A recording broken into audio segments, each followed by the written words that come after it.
എല്ലാവർക്കും സുഖമല്ലേ? നമ്മുടെ ഫസ്റ്റ് പിൻ്റെ ഏറ്റവും പുതിയൊരു വീഡിയോയിലേക്ക് എല്ലാ കൂട്ടുകാർക്കും സ്വാഗതം. അപ്പോൾ ഇന്ന് നമ്മൾ വന്നിരിക്കുന്നത് നമ്മുടെ മണി പ്ലാന്റിൻ്റെ കുറച്ചധികം കാര്യങ്ങളുമായിട്ടാണ്. നല്ല ബ്യൂട്ടിഫുള്ളായിട്ടും നല്ല ബുഷിയായിട്ടും വളരാനുള്ള ടിപ്സും അതുപോലെ തന്നെ അതിൻ്റെ ഫെർട്ടിലൈസിങ്ങും ഒക്കെ ഈ വീഡിയോയിൽ പറയുന്നുണ്ട് കേട്ടോ. അപ്പോൾ വീഡിയോ സ്കിപ്പ് ചെയ്യാതെ കാണണേ. പിന്നെ പുതിയതായിട്ട് ഏതെങ്കിലും കൂട്ടുകാർ നമ്മുടെ ചാനൽ കാണുന്നുണ്ടെങ്കിൽ തീർച്ചയായിട്ടും ചാനൽ സബ്സ്ക്രൈബ് ചെയ്ത് സപ്പോർട്ട് ചെയ്യണേ. അപ്പോൾ ഒട്ടും താമസിക്കേണ്ട, നമുക്ക് വീഡിയോയിലേക്ക് പോകാം. പ്ലാന്റ് വളർത്തണമെന്ന് ആഗ്രഹിക്കുന്ന കൂട്ടുകാരുടെ മനസ്സിലേക്ക് ആദ്യമായിട്ട് ഓടിയെത്തുന്ന ഒരു പ്ലാന്റാണ് മണി പ്ലാന്റ്. കാരണം എന്താണെന്ന് വെച്ചാൽ നമുക്ക് വെള്ളത്തിലായാലും മണ്ണിലായാലും അതുപോലെ തന്നെ ചെടിച്ചട്ടിയിലായിട്ടും നമുക്ക് ഈ പ്ലാന്റ് വളർത്തിയെടുക്കാൻ പറ്റും. അതിൽ തന്നെ ഇതിൻ്റെ ഒരു 3-4 വെറൈറ്റീസ് ഉണ്ട് കേട്ടോ. ഒരു കുഞ്ഞു തണ്ട് കിട്ടിയാൽ തന്നെ നമുക്ക് ഇതിൽ നിന്ന് ഒരുപാട് തൈകൾ വളർത്തിയെടുക്കാൻ പറ്റും. പിന്നെ ആദ്യം തന്നെ നമ്മൾ ഈ പ്ലാന്റ് വെച്ച് കൊടുക്കുമ്പോൾ മണ്ണിൻ്റെ കാര്യമാണ് ശ്രദ്ധിക്കേണ്ടത്. നല്ല ഇളക്കമുള്ള മണ്ണും അതുപോലെ തന്നെ നല്ല നീർവാഴ്ചയുള്ള മണ്ണും ആയിരിക്കണം. പിന്നെ പോട്ടി മിക്സിൻ്റെ കാര്യം പറയുകയാണെങ്കിൽ ചാണകപ്പൊടിയും മണ്ണും മണലും ചകിരിച്ചോറും ചേർന്ന പോട്ടി മിക്സ് വേണം നമുക്ക് ഈ പ്ലാന്റ് വെച്ച് പിടിപ്പിക്കാൻ. അടുത്തതായിട്ട് വെള്ളത്തിൻ്റെ കാര്യം പറയുകയാണെങ്കിൽ എല്ലാ ദിവസവും വെള്ളം നനയ്ക്കേണ്ട ആവശ്യമൊന്നുമില്ല. 2-3 ദിവസം കൂടിയിരിക്കുമ്പോൾ മാത്രം വെള്ളം ഒഴിച്ച് കൊടുത്താൽ മതി. അതും നമ്മുടെ മണ്ണിൻ്റെ ഇതനുസരിച്ച് വേണം നമ്മൾ വെള്ളം ഒഴിക്കാൻ. മേൽമണ്ണ് നന്നായിട്ട് ഉണങ്ങിയിട്ടുണ്ടെങ്കിൽ മാത്രം വെള്ളം ഒഴിച്ച് കൊടുത്താൽ മതി കേട്ടോ. പിന്നെ സൂര്യപ്രകാശത്തിൻ്റെ കാര്യം പറയുകയാണെങ്കിൽ ഒരുപാട് സൂര്യപ്രകാശമൊന്നും വേണമെന്ന് വാശി പിടിക്കുന്ന ഒരു ചെടിയല്ല കേട്ടോ. നല്ല തണലുള്ളിടത്ത് വെച്ചാലും അതങ്ങ് വളർന്നോളും. പിന്നെ ഒരുപാട് സൺലൈറ്റ് കിട്ടിയാലുള്ള പ്രശ്നമെന്ന് വെച്ചാൽ നമ്മുടെ ചെടിയുടെ ഇലയില്ല, അതിങ്ങനെ കഴിയും, അപ്പോൾ കാണാൻ ഒരു ഭംഗി ഉണ്ടാകത്തില്ല.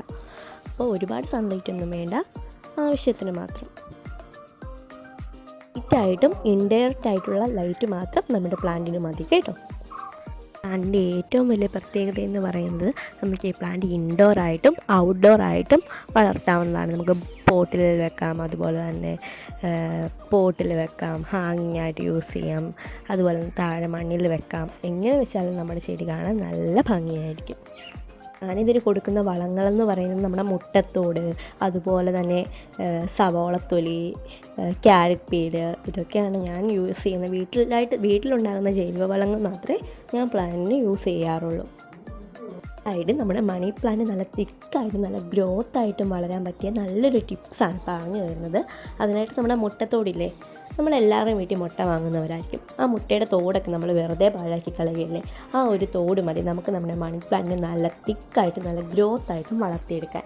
അതിനായിട്ട് നമ്മൾ ആദ്യം മുട്ടത്തോട് എടുക്കുക. മുട്ടത്തോടെന്ന് പറയുമ്പോൾ നമ്മൾ പുഴുങ്ങിയ മുട്ടയുടെ തോടല്ല, നമ്മൾ സാധാരണ മുട്ട പൊട്ടിക്കുമ്പോൾ ഉള്ള തോടില്ലേ, ആ തോടെടുക്കുക. നമ്മൾ ഒന്നുകിൽ നന്നായിട്ട് മിക്സിയിൽ പൊടിച്ചെടുക്കുകയോ അല്ലെങ്കിൽ കൈ കൊണ്ടൊന്ന് പൊടിച്ചെടുക്കുകയോ ചെയ്യുക. രാവിലെ ഒരു ബൗളിൽ മുട്ടത്തോടെടുത്ത് അതിനകത്ത് കുറച്ച് വെള്ളം ഒഴിച്ച് വെക്കുക. അപ്പം വൈകുന്നേരം ആകുമ്പോഴത്തേക്ക് അതൊരു കഞ്ഞിവെള്ളത്തിൻ്റെ ഒരു ലിക്വിഡ് പരുവാകും. അത് നമ്മൾ ഇപ്പം കുപ്പിയിലാണ് മണി പ്ലാന്റ് വെക്കുന്നതെങ്കിൽ നമ്മൾ ആ കുപ്പിയിലേക്ക് കുറച്ച് ആ ലിക്വിഡ് ഒഴിച്ച് കൊടുക്കുക. അതിൻ്റെ കൂടെ കുറച്ച് വെള്ളം ഒഴിച്ച് കൊടുക്കുക. അതിലേക്ക് നമ്മുടെ മണി പ്ലാന്റിൻ്റെ തണ്ടുകൾ ഇട്ട് വെക്കാം. അപ്പം നമ്മുടെ മണി പ്ലാന്റ് നല്ല ബുഷിയായിട്ട് നല്ല തിക്കായിട്ട് വളരും.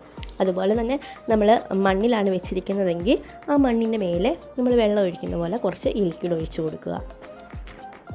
നമ്മൾ ഈ മുട്ടത്തോട് മിക്സിയിൽ പൊടിച്ചെടുക്കത്തില്ലേ, ആ പൊടി നമ്മൾ ഈ മണി പ്ലാന്റ് വെച്ചിരിക്കുന്ന മണ്ണിൻ്റെ മേലെ ഇട്ട് കൊടുക്കുക. ഇത് നമ്മുടെ മണി പ്ലാന്റ് നല്ല ബുഷിയായിട്ടും നല്ല തിക്കായിട്ടും വളരാൻ സഹായിക്കുന്ന നല്ലൊരു ടിപ്സാണ്. എല്ലാവരും ഒന്ന് ട്രൈ ചെയ്ത് നോക്കണം.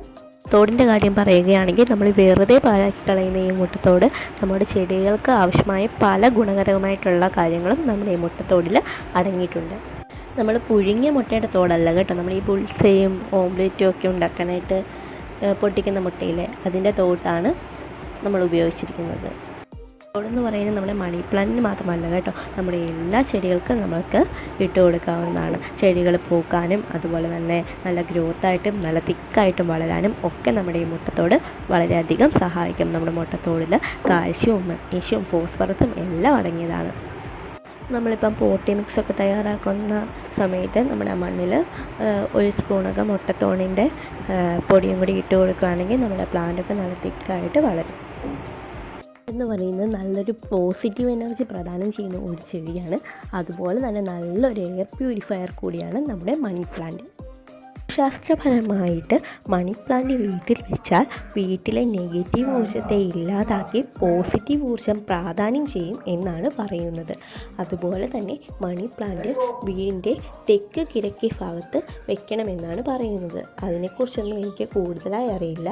അറിയാവുന്നവർ കമൻറ്റ് ചെയ്യണേ. അതുപോലെ തന്നെ മണി പ്ലാന്റ് വീട്ടിലും ഓഫീസിലും മറ്റും വളർത്തുമ്പോൾ നമുക്ക് മണി പ്ലാന്റ് പണം കൊണ്ടുവരും. ഇങ്ങനെയൊക്കെ ഞാൻ കേട്ടിട്ടുണ്ട്. ഇതൊന്നും ശരിയാണോ എന്നറിയത്തില്ല. ഇതിനെക്കുറിച്ചൊക്കെ കൂടുതൽ അറിയാവുന്നവർ നമുക്കൊന്ന് കമൻറ്റ് ചെയ്യണേ. അപ്പോൾ ഇത്രയാണ് നമ്മുടെ ഇന്നത്തെ വീഡിയോ. ഇഷ്ടപ്പെട്ടാൽ ലൈക്ക് ചെയ്യണം. അതുപോലെ തന്നെ പുതിയതായിട്ട് ഏതെങ്കിലും കൂട്ടുകാർ നമ്മുടെ ചാനൽ കാണുന്നുണ്ടെങ്കിൽ ചാനൽ സബ്സ്ക്രൈബ് ചെയ്ത് സപ്പോർട്ട് ചെയ്യണേ. Okay, by.